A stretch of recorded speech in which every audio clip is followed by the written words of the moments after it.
Hello, welcome to return of the manhwa set manhwa. ഇവിടെ back discipline പറയാണ്. ഞാൻ ഈ ഇടയ്ക്കൊരു തേർഡ് ക്ലാസ് ഡിസിപ്ലിനെ ഹ്യൂൻ യുവനിലെ കണ്ടു. അതും സെറ്റ് യൂണിഫോം പോലും ഇടാതെ. അത് ഈ ജൂമിങ് ആണ്. അവൻ ചെയ്തത് തെറ്റാണെന്നറിയാം. അവൻ ഈ ചെയ്ത തെറ്റ് നിങ്ങൾ സമ്മതിക്കുവാണെങ്കിൽ ഞാൻ ഇൻവെസ്റ്റിഗേറ്റ് ചെയ്യാം. അവൻ എവിടെയാ പോയെന്ന്. പെട്ടെന്നാണെങ്കിൽ കേസ് ആസുഖ. അത് കുഴപ്പമില്ല. ക്ഷമിക്കണം. എന്ത്? ഞാൻ പറഞ്ഞില്ലേ അത് കുഴപ്പമില്ല. എൻ്റെ ചെവിക്കെന്തെങ്കിലും കുഴപ്പമുണ്ടോ? ഞാൻ കേൾക്കുന്നത് എന്നിട്ട് ബാക്ക് ഡിസിപ്ലിൻ പറയുന്നു. ഈ ഈ സ്ട്രിക്റ്റ് ആയിട്ടുള്ള senior Yogan third class rule break ചെയ്തതിന് കുഴപ്പമില്ലെന്ന് പറയുവാണോ? പെട്ടെന്ന് കേസ് ആ കുട്ടിക്ക് ആരോടും ചോദിക്കാതെ തന്നെ പുറത്തേക്ക് പോകാം. ആരുടെയും പെർമിഷൻ ഇല്ലാതെയോ? ഇനി ആരാണ് തേർഡ് ക്ലാസ് ഡിസിപ്ലിന് ഇങ്ങനെ ഒരു അതോറിറ്റി കൊടുക്കുന്നത്? ഓ അതോ അത് സെറ്റ് ലീഡർ. നിനക്ക് എന്തെങ്കിലും കുഴപ്പമുണ്ടോ? സെറ്റ് ലീഡറോ? ശരിക്കും? പെട്ടെന്ന് ബാക്ക് ഡിസിപ്ലിൻ നമ്മുടെ എം സിനെ നോക്കിയപ്പോൾ എം സി ആണ് അവിടെ ഇരുന്ന് ഫുഡ് കഴിക്കുന്നു. അവിടേക്ക് പെട്ടെന്ന് നമ്മുടെ ഫിനാൻസ് ലീഡർ കയറി വരുന്നു. ബാക്ക് ഡിസിപ്ലിൻ ആണ് നമ്മുടെ ഫിനാൻസ് ലീഡറിനെ നോക്കിയിട്ട് കാര്യങ്ങൾ ഇപ്പോൾ ഇവിടെ വരെ എത്തി. അപ്പം ഇതിൻ്റെ ഒരു എൻഡ് കണ്ടിട്ടേ പോകാൻ പറ്റുള്ളൂ. എനിക്കിത് വെറുതെ വിടാൻ ഉദ്ദേശമില്ല. എന്നിട്ട് നമ്മുടെ ഫിനാൻസ് ലീഡറിൻ്റെ അടുത്തേക്ക് ബാഡ് ഡിസിപ്ലിൻ പോകുന്നു. Greetings elder. അത് കുഴപ്പമൊന്നുമില്ല. ഞാൻ നിങ്ങളെ ഒന്ന് ചെക്ക് ചെയ്യാൻ വേണ്ടി വന്നതാണ്. എന്നിട്ട് യുവിൻ്റെ അടുത്ത് പറയുന്നു. നീ അതിലൊന്ന് കണ്ണു വെച്ചേക്കണം. Yes elder. അപ്പം ബാഡ് എൽഡർ എനിക്കൊരു കാര്യം പറയാനുണ്ട്. എന്ത് പറ്റി? ഞാൻ ഈ ഇടയ്ക്ക് മൗണ്ട് സെറ്റിലെ തേർഡ് ക്ലാസ് ഡിസിപ്പിൾ ഹുവാങ് യൂണിലെ റെസ്റ്റോറൻറ്റിൽ ഡ്രിങ്ക്സ് കഴിക്കുന്നത് കണ്ടു. എന്ത്? ആൽക്കഹോളോ? തേർഡ് ക്ലാസ് ഡിസിപ്പിൾ ഡ്രിങ്ക് കഴിക്കുന്നോ? കണ്ടത് തെറ്റിപ്പോകുന്നില്ലല്ലോ. നീ ആരെയാ കണ്ടേന്ന് പറ ആദ്യം. എനിക്ക് ഉറപ്പാണ് ഞാനെ കണ്ടു. പറഞ്ഞേക്കാം അത് അല്ലെന്ന്. എന്നിട്ട് മനസ്സിൽ തന്നെ ഡിസിപ്പിൾ പറയുന്നു. എന്നെ ബ്ലെയിം ചെയ്യല്ലേ. നീയല്ലേ എന്നെ ആദ്യം പ്രൊവോക്ക് ചെയ്തെന്തായാലും. ആ കുട്ടി ദേ അവിടെ ഇരിപ്പുണ്ട്. ദേ ദാ ചൂമിയും. എന്നിട്ട് നമ്മുടെ എൽഡറാണ് ഗെയിം നോക്കിയപ്പം നമ്മുടെ എം സി. ചൂമിയും എന്നിട്ട് ഡിസിപ്പിൾ പറയുന്നു. അതെ ചൂമിയും. എന്നിട്ട് എൽഡർ അതിനെന്താ കുഴപ്പം? എന്ത്? ഞാൻ ചോദിക്കുക അതിനെന്താണ് കുഴപ്പം? തേർഡ് ക്ലാസ് ഡിസിപ്പിൾ സീരിയസ് ആയിട്ടുള്ള ഒരു ഒഫൻസ് കമ്മിറ്റ് ചെയ്തില്ലേ? അത് റൂൾ ബ്രേക്ക് അല്ലേ? നീയാണോ ഈ മൗണ്ട് ഹൊസൈറ്റിലെ റൂൾസ് തീരുമാനിക്കുന്നത്? എന്നിട്ട് നമ്മുടെ എൽഡറാണ് ദേഷ്യത്തോടെ ചോദിക്കുകയാണ്. ഇവിടെ എന്തെങ്കിലും റൂളുണ്ടോ? ഡ്രിങ്ക്സ് കഴിക്കാൻ പാടില്ലെന്ന്. ഇപ്പം ഡ്രിങ്ക് കഴിച്ചാൽ എന്താണ് കുഴപ്പം? അവൻ അവൻ്റെ പൈസയാണ് ഉപയോഗിക്കുന്നത്. ആ പൈസ തന്നെയാണ് നിങ്ങൾക്ക് ഭക്ഷണം തരുന്നത്. നീ സെക്കൻഡ് ക്ലാസ് ഡിസിപ്പിൾ ആയതുകൊണ്ട് നിനക്ക് തേർഡ് ക്ലാസ് ഡിസിപ്പിളിനെ ഭരിക്കാമെന്നാണ് അർത്ഥം. ഇതെല്ലാം പറയുമ്പോൾ നമ്മുടെ എം സി ആണ് അവിടെ ഫുഡ് കഴിച്ചുകൊണ്ടിരിക്കുക. നിനക്ക് എങ്ങനെ നിന്നെ ഒരു സീനിയർ എന്ന് പറയാൻ പറ്റും?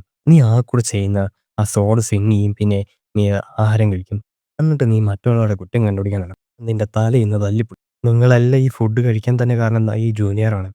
അവൻ ഉണ്ടാക്കിയ പൈസ കൊണ്ട് കുറച്ച് ഡ്രിങ്ക്സ് കഴിച്ചു. ആ, അത് നിങ്ങൾക്ക് കാണാൻ സഹിക്കാൻ പറ്റില്ലാത്തതുകൊണ്ട് നിങ്ങളാണെങ്കിൽ അവനെ കുറ്റം പറയുന്നു. എന്നിട്ട് നമ്മുടെ എൽഡറാണ് വീണ്ടും അവരോട് ദേഷ്യപ്പെട്ടു തുടങ്ങുന്നു. പെട്ടെന്ന് നമ്മുടെ അവിടുത്തെ വേറെ എൽഡർ വന്ന് ആ എൽഡറിൻ്റെ വാ പൊത്തിപ്പിടിക്കുന്നു. ആ ജൂനിയർ ബ്രദർ നിങ്ങൾ ഇവിടെയായിരുന്നല്ലേ? എന്നിട്ട് ആ ഒരു എൽഡറിനെ പിടിച്ചുകൊണ്ട് അങ്ങോട്ട് പോകുന്നു. എൻ്റെ കൂടെ എന്ന് പറഞ്ഞു അങ്ങോട്ടൊന്ന് മാറിപ്പം ഈ കുട്ടികളെ ശല്യപ്പെടുത്താതെ.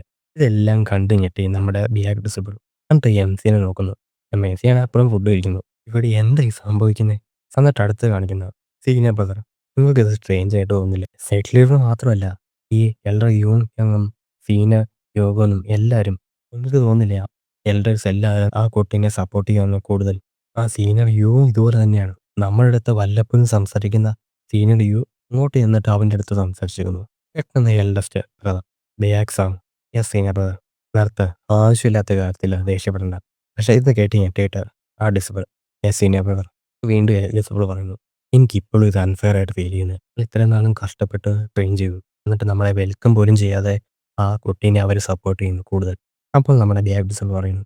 നീ പറയുന്നത് എന്താണെന്ന് എനിക്ക് മനസ്സിലാവുന്നുണ്ട്. നമ്മൾ അതിനു വേണ്ടിയുള്ള ആ സ്റ്റേജൊക്കെ കഴിഞ്ഞു. നിനക്ക് മനസ്സിലായില്ലേ? ഞാൻ അതല്ല ഉദ്ദേശിച്ചത്. എനിക്ക് മനസ്സിലായി. എന്നിട്ട് ബാക്ക് ഡിസിപ്പിൾ മനസ്സിൽ പറയുക. നീ പറയുന്നത് എന്താണെന്ന് എനിക്ക് നല്ലപോലെ മനസ്സിലായി. എന്തൊരു സ്ട്രേഞ്ചാണ്. ഇപ്പോൾ കണ്ടിട്ട് അവൻ ഈ സെറ്റ് ഭരിക്കുന്ന പോലെ തോന്നുന്നു. ഞങ്ങൾ ട്രെയിനിങ്ങിന് പോകുന്നതിന് മുമ്പുള്ള മോങ്കോ സെറ്റും ഇപ്പോഴത്തെ മോങ്കോ സെറ്റും നല്ല ഡിഫറൻ്റ് ആണ്. ഇതിന് മുമ്പത്തെ മോങ്കോ സെറ്റ് എന്ന് പറയുന്നത് ഈ പൊട്ടിയ കപ്പ് പോലെ ഒരു തകരാറായ സെറ്റായിരുന്നു. എന്നിട്ട് ഈ സെക്കൻഡ് ക്ലാസ് ഡിസ്പ്ലേ ആയിരുന്നു ആ ഈ സെറ്റിൻ്റെ ഒരേ ഒരു ഹോപ്പും. അതിൽ തന്നെ ഏറ്റവും ഗ്രേറ്റസ്റ്റ് ആയ ഹോപ്പ് എന്ന് പറയുന്ന ഈ ഞാൻ ബാക്ക് ചൂനായിരുന്നു. പക്ഷെ തിരിച്ചു വന്നപ്പോൾ ഇതെല്ലാം മാറി. ഈ സെറ്റ് തന്നെ മാറി. എന്നിട്ട് ബാറ്റിസം മനസ്സിൽ പറയുക. ഈ എൽഡേഴ്സിന്റെ ഫേവർ കിട്ടാൻ വേണ്ടി അവൻ എന്നാ ചെയ്തതെന്ന് എനിക്കറിയില്ല. പക്ഷേ മൗണ്ട് ഹൊസൈറ്റ് ഇപ്പോഴും എൻ്റെ മാത്രമാണ്. ഞാൻ മാത്രമായിരിക്കണം മൗണ്ട് ഹൊസൈറ്റ് എല്ലാവർക്കും എക്സ്പെക്റ്റേഷൻ വേണ്ടത്. ഈ മൗണ്ട് ഹൊസൈറ്റിനെ പാസ്റ്റിലെ ആ ഗ്ലോറിയിലേക്ക് എത്തിക്കുന്നതും ഞാൻ തന്നെ ആയിരിക്കണം. സീനിയർ ബ്രദർ, നിങ്ങൾ അവന് ഇഷ്ടമുള്ള രീതിയിൽ ചെയ്യാൻ വിടുവാണോ? പിന്നെ നമുക്ക് വേറെ എന്ത് ചെയ്യാൻ പറ്റും? നമുക്ക് അവനെ ഒരു പാഠം പഠിപ്പിക്കണ്ടേ? ഇങ്ങനെ പോയി കഴിഞ്ഞാൽ അവൻ സെറ്റിനെ അപ്സൈഡ് ഡൗൺ ആക്കും. നീ അത് ശാന്തനാകുക. എനിക്ക് നീ പറഞ്ഞ പോലെയൊക്കെ ചെയ്യണമെന്നുണ്ട്. പക്ഷേ അതിന് മുമ്പായിട്ട് നമുക്ക് കുറച്ച് കാര്യങ്ങൾ കണ്ടുപിടിക്കണം. കുറച്ച് കാര്യം കണ്ടുപിടിക്കാനോ? അതെ, ഈ എൽഡേഴ്സും സീനിയേഴ്സും എല്ലാം അവനെ ഇങ്ങനെ സപ്പോർട്ട് ചെയ്യുന്നത് എന്തുകൊണ്ടാണെന്ന് അറിയണം. അതെങ്ങനെ കണ്ടുപിടിക്കുമെന്ന് പ്ലാനുണ്ടോ? പെട്ടെന്ന് അങ്ങോട്ടേക്ക് ആരോ നടന്നു വരുന്നു. അവനെത്തി.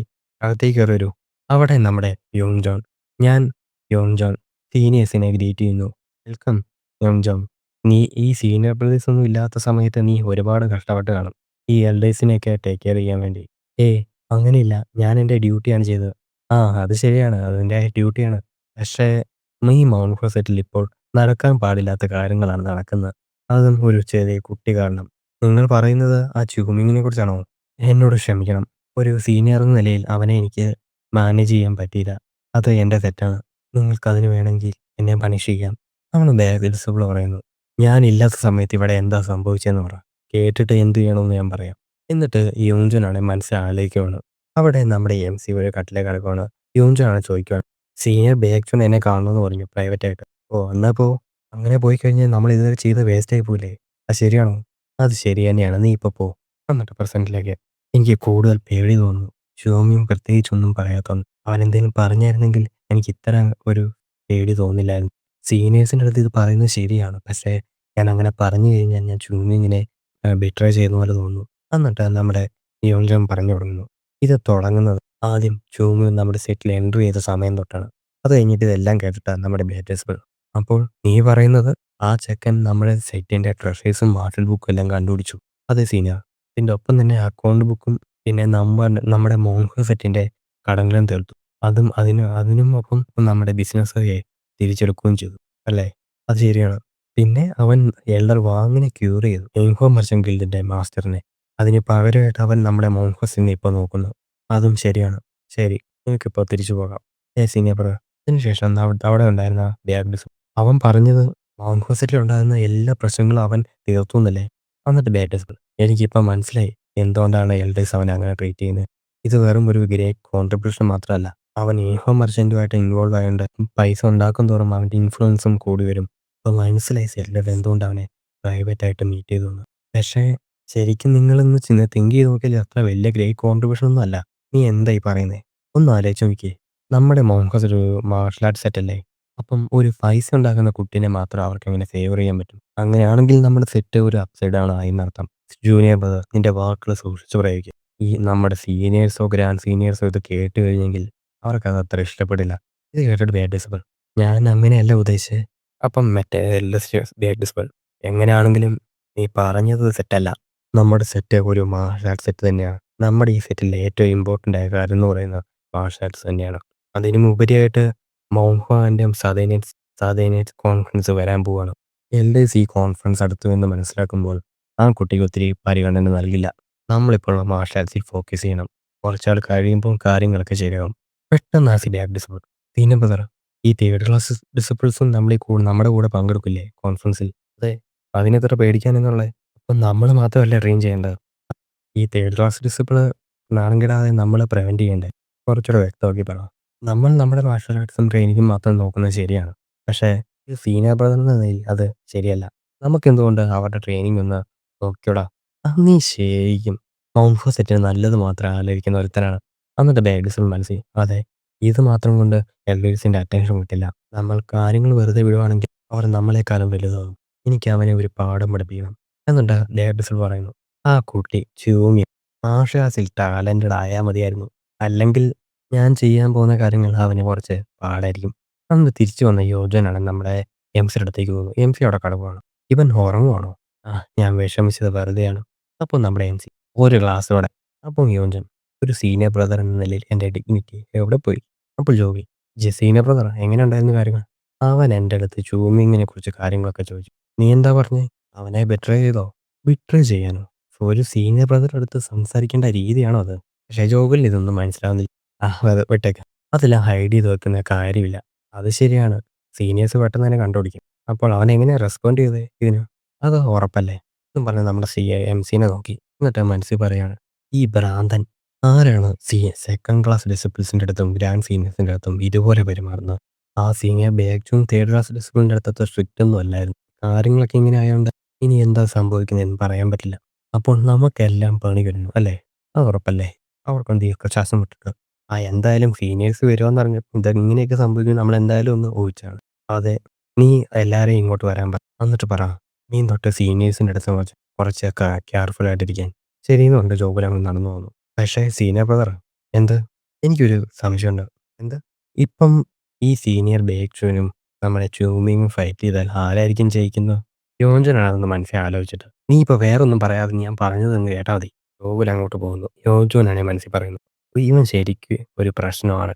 ഇവനിപ്പം അടുത്തുള്ള വീട്ടിലെ ഒരു കൂട്ടുകാരനെ പോലെയാണ് പെരുമാറുന്നത്. എന്നിട്ട് യോജൻ വീണ്ടും ഒരു ശ്വാസം വിട്ടിട്ട് നമ്മുടെ എംസിനെ നോക്കുന്നു. ഇവൻ ഒരു കുഴപ്പമില്ലാതെയാണ് ഉറങ്ങുന്നത്. ഇവനറിയില്ല ഇവൻ എന്താ ചെയ്തു വെച്ചേക്കുന്നതെന്ന്. ഇവൻ ഈ നായ എപ്പം നോക്കിയാലും പ്രശ്നം ഉണ്ടാക്കിക്കൊണ്ടിരിക്കും. കണ്ടിട്ട് ഇനി മൗണ്ട് ഹോസ്പിറ്റലിൽ അത്ര ശാന്തത ഉണ്ടാകാൻ സാധ്യതയില്ല. നിങ്ങൾ പറഞ്ഞ പോലെ തന്നെയാണ് സെറ്റിൽ ലീഡർ. സെക്കൻഡ് ക്ലാസ് ഡിസിപ്ലിനും തേർഡ് ക്ലാസ് ഡിസിപ്ലിനും തമ്മിലുള്ള അറ്റ്മോസ്ഫിയർ അത്ര ശരിയല്ല. സെറ്റിൽ ലീഡറാണ് ആ ചായ എന്ന് കുടിച്ചത്. ഞാനിത് പ്രതീക്ഷിച്ചു. ഇത് കുറച്ച് ടൈമിനുള്ളിൽ പ്രശ്നം വഷളാവും. ഇപ്പോഴത്തെ സെക്കൻഡ് ക്ലാസ് ഡിസിപ്ലിനും തേർഡ് ക്ലാസ് ഡിസിപ്ലിനും ഏതാണ്ട് ഒരേ പ്രായമാണ്. സെക്കൻഡ് ക്ലാസ് ഡിസിപ്പിൾസ് യങ്ങസ്റ്റ് യൂസിയോൾ, പിന്നെ തേർഡ് ക്ലാസ് ഡിസിപ്പിൾ ഓൾഡസ്റ്റ് യൂൻജിയോൾ. രണ്ടുപേർക്കും ഏതാണ്ട് ഒരേ പ്രായമാണ്. മൗൺഹോ അത്ര ബെസ്റ്റ് അല്ലെങ്കിലും ഇത് ഒരു റെപ്യൂട്ടബിൾ ആയ സെറ്റായിരുന്നു. പക്ഷേ സെറ്റ് തകരാറായപ്പോൾ ഞങ്ങളെ സപ്പോർട്ട് ചെയ്യുന്ന ഫാമിലീസിലെ എല്ലാ ചിൽഡ്രൻസിനെയും മൗൺഹോയിലേക്ക് അക്സെപ്റ്റ് ചെയ്തു. ഇപ്പോൾ അവർ തമ്മിലുള്ള ഏജ് ഡിഫറൻസ് വലുതായിരുന്നെങ്കിൽ കുഴപ്പമില്ലായിരുന്നു. പക്ഷേ ഇത് 10 ഇയേഴ്സോ ഇല്ല അതിൽ താഴെയോ ആണ് ഏജ് ഡിഫറൻസ് എങ്കിൽ ഉറപ്പായിട്ടും ഒരു റൈവൽറി ഉണ്ടാകാൻ സാധ്യതയുണ്ട്. ഞങ്ങൾ കാര്യങ്ങൾ റഷ് ചെയ്തു. എന്നിട്ട് സെറ്റിലറാണ് യോഗ എന്ന് പറയുന്നു. അപ്പോൾ നീ പറയുന്നത് പണ്ട് സെക്കൻഡ് ക്ലാസ് ഡിസിപ്പിൾസിന് എതിരെ ഒന്നും ചെയ്യാൻ കഴിയാത്ത തേർഡ് ക്ലാസ് ഡിസിപ്പിൾ ഇപ്പോൾ അവർക്ക് എതിരാണ്. അത് ശരിയാണ് സെറ്റിലർ. ഞാൻ വിഷമിച്ചതും എന്നാൽ പണ്ടൊന്നും ഇവിടെ ഇല്ലാത്ത ആ പ്രശ്നം ഇപ്പോൾ മൗൺഹിൽ വന്നു. ഇപ്പോഴത്തെയും ചേഞ്ചസ് എന്ന് പറയുന്നത് അവരുടെ കോറായിട്ടുള്ള മെമ്പേഴ്സാണ്. പണ്ട് ഈ തേർഡ് ക്ലാസ്സിൻ്റെ കോർ ഡിസിപ്പിൾസ് എന്ന് പറയുന്നത് യോൻജോനും ജോവുലും ആയിരുന്നു. അവർ മൗൺഹിയുടെ വെറും സെറ്റ് ഡിസിപ്പിൾസ്. എന്നാൽ ഇപ്പോഴാണെങ്കിൽ അവരെല്ലാം ചൂമിങ്ങിൻ്റെ അടുത്ത് കൂടിയിരിക്കുന്നു. പക്ഷേ അവർ എന്തോ കൂടുതൽ ചെയ്യാൻ പോകുന്ന പോലെ എനിക്ക് തോന്നുന്നു. അപ്പോൾ യോഗൻ പറയുന്നു, എന്നോട് ക്ഷമിക്കണം, അതെൻ്റെ തെറ്റാണ്. അപ്പോൾ സെറ്റിലർ, അത് നിന്റെ തെറ്റല്ല. എന്തൊക്കെയാണ് നിന്റെ ഐഡിയ അല്ലായിരുന്നോ ഒരു സെപ്പറേറ്റ് ബിൽഡിംഗ് ആയ വൈറ്റ് ബ്രഹ്മ ഹാള് ബിൽഡ് ചെയ്യാനുള്ളത്? കാരണം ഇതുപോലത്തെ പ്രശ്നം വരുമെന്ന് നമ്മൾ നേരത്തെ തന്നെ മുൻകൂട്ടി കണ്ടിരുന്നു.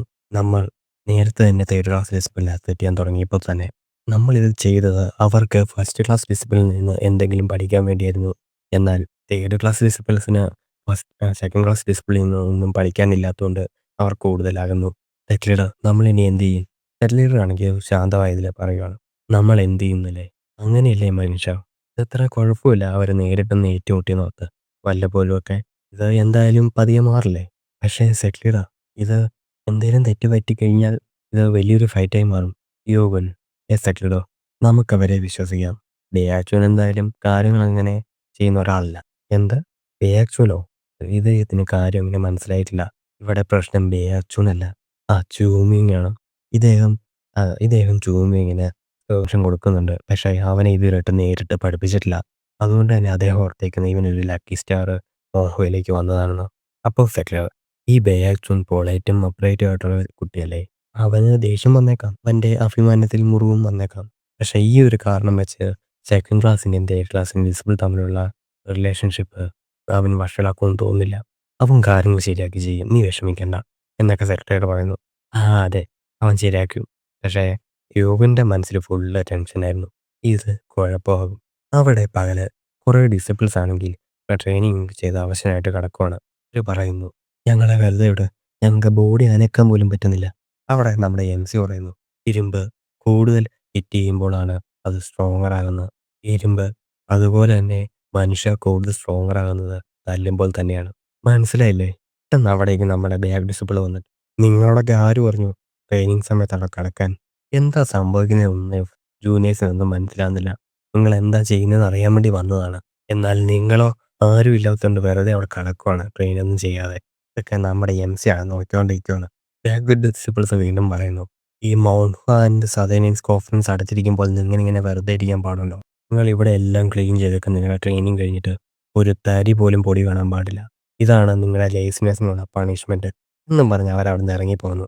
അപ്പം നമ്മുടെ ഡിസിപ്പിൾസ് ഒക്കെയാണ്, എന്താ ഇവിടെ സംഭവിച്ചേ? ഞാൻ കേട്ടു എന്തോ ക്ലീനൊക്കെ ചെയ്യാൻ വേണ്ടി. ഈ സീനിയേഴ്സിന് ഇത് എന്തു പറ്റി? അപ്പോൾ നമ്മുടെ MC, അവർ എന്താണ് ഇപ്പോൾ പറഞ്ഞത്? അവർക്ക് എന്താണ് കുഴപ്പം? അവർ വേറെ എന്തെങ്കിലും തെറ്റായിട്ട് കഴിച്ചെന്നാ? അപ്പം നമ്മുടെ ജോബിലാണ് എംസിനെ നോക്കി. എന്തോ മനസ്സിലായ പോലെ എംസി ജോബിലിനെ നോക്കി. "എന്ത്? നീ എന്തിനാ എന്നെ നോക്കുന്നെ?" ഈ സംഭവിച്ചത് എന്താന്ന് ഇവന് ഒരു പിടിയില്ലേ. നടക്കുമ്പോൾ ഇങ്ങനെ നടക്കണം, അങ്ങനെ നടക്കണം. വെള്ളം കുടിക്കാൻ നേരം പെർമിഷൻ ചോദിക്കണം. ഇവരെന്താ ഈ കാണിക്കുന്നേ? എനിക്ക് തല്ല് കൊള്ളുന്നത് വരെ ശീലമായി. പക്ഷെ ഇതുപോലത്തെ ഹരാസ്മെന്റ് എനിക്ക് സഹിക്കാൻ പറ്റില്ല. ഞാൻ ഒരിക്കലും പ്രതീക്ഷിച്ചില്ല സീനിയേഴ്സ് ഇങ്ങനത്തെ ആൾക്കാരാണ്. ഞാൻ അവരെ റെസ്പെക്റ്റ് ചെയ്തിരുന്നു. അവിടെ ജോൺജൺ അവർ റൂൾസ് വെച്ച് നമുക്കിട്ട് പണി തരുവാണ്. അങ്ങനെയാണെങ്കിൽ നമ്മുടെ കൗൺസിലിലെ റൂളുണ്ടല്ലോ, കയ്യിന്ന് വാള് കളയാൻ പാടില്ലെന്ന്. അപ്പം നമ്മൾ കുളിക്കാൻ നേരം ഉറങ്ങുമ്പോഴും ഈ തിന്നുമ്പോഴും എല്ലാം വാള് വേണം കയ്യില്. ഇപ്പോൾ ഒരാളെ സെറ്റ് ചെയ്താൽ പോരെ എല്ലാവരെയും വിളിച്ചിട്ട് വഴക്ക് പറയും. പിന്നെ നമ്മൾ എന്തിനാ ഇതിനു വേണ്ടി ചെയ്യണ്ടേ? നമുക്ക് എന്ത് ചെയ്യാൻ പറ്റും? പക്ഷേ ഇത് കുറച്ച് കൂടുതൽ തന്നെയാണ്. അവരൊന്ന് ഹൈഡ് ചെയ്യുന്ന പോലുമില്ല നമ്മളെ ഉപദ്രവിക്കുമെന്ന്. കാര്യങ്ങളെ ഇങ്ങനെ വെറുതെ വിട്ടാൻ പറ്റില്ല. എന്നിട്ട് പതിയെ നമ്മുടെ എംസിനെയാണ് യോഞ്ചു നോക്കുന്നു. നിനക്ക് തോന്നില്ലേ നമ്മൾ എന്തേലും ചെയ്യണോന്ന്? എന്ത് ചെയ്യാ? ഞാൻ പറയുന്ന സീനിയേഴ്സിനെ കുറിച്ചാണ്. ഇത് ഉറപ്പല്ലേ അവർക്ക് എന്താ വേണ്ടതെന്ന്? എന്ത് വേണം? നീ എങ്ങനെയാണെന്ന് എനിക്കറിയാം. അവരുടെ അടുത്ത് ബോ ചെയ്യാനോ ഒന്നും ഞാൻ പറയുന്നില്ല. പക്ഷേ അവർക്ക് വേണ്ട രീതിയിൽ നീ നടക്കുവാണെങ്കിൽ അവർക്ക് വേണ്ട രീതിയിൽ നടക്കാനോ? ഞാൻ പറഞ്ഞത് തെറ്റിപ്പോയി. പറഞ്ഞത് സീനിയർ ബ്രദർ. ഇതിന് നിങ്ങൾ പറഞ്ഞതിനേക്കാളും പറ്റിയ സൊല്യൂഷൻ എനിക്കറിയാം. അത് ഈ പ്രശ്നം മുഴുവൻ തീർക്കും. എന്ത്? അപ്പം നമ്മുടെ എംസി വേറെന്ത്? ഞാൻ അവരെ എല്ലാം തല്ലി ഇപ്പൊ തന്നെ ശരിയാക്കി. അപ്പൊ യോജൻ എല്ലാവരും അവനെ പിടിക്കുക. ഇതറിഞ്ഞ എംസിയാണ് അവരുടെ ഇടയ്ക്കൂടെ ആണെങ്കിൽ എസ്കേപ്പ് ചെയ്ത് പോകുന്നത്. അവനെ വെറുതെ വിളിച്ച് പിടിക്കുക. അർജുനാണ് പുറകെ നിന്ന് അവർക്ക് ഫോട്ടോ കൊടുക്കുന്നുണ്ട്.